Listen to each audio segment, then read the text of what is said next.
आज अहमद डैडी को बुक सुनाएगा। तो अहमद बताइए ये क्या है?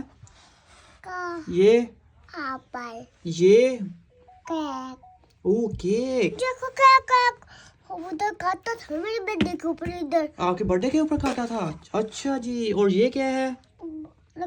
बोए बुए। अच्छा जी। और ये बताएं क्या है? डक डॉक्टर अहमद को तो बुक आ रही है माशाल्लाह से। और ये बताएं क्या है? अग ये आप खाते हो? कैसे खाता है अहमद ये? अच्छा जी। और ये बताएं क्या है अहमद? ये क्या है? बो लकड़ी लकड़ी। हनी अच्छा लड़की गर्ल। गल अच्छा और ये बताएं क्या है? फूट क्या है? फूट फूट। बोलना नहीं आता आपको? अच्छा ये क्या है?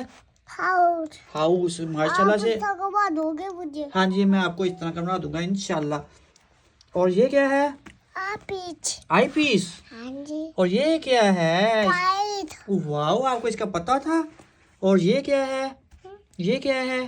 शाज ये नहीं आपका तो ये क्या है? ये भी नहीं आएगा इसको मुझे लगता है। क्या है? काइट काइट तो गुजर गया। अच्छा इसमें से ये बताओ आप क्या है मुझे?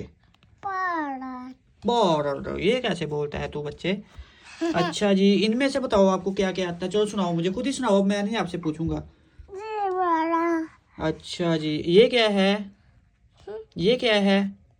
ये क्या है? ये वाला हाँ जी चलो ये। देखो इस थैली में इसके ऊपर अच्छा इस तरह के आपने पहने फुट नहीं रखते इसके ऊपर, बुक के ऊपर। चलो आज का इसका ना जो है टॉपिक वो खत्म हो गया है। आज ये थक गया है इतना सा पढ़ के। अल्लाह हाफिज। अल्लाह हाफिज कर दो। अल्लाह हाफिज।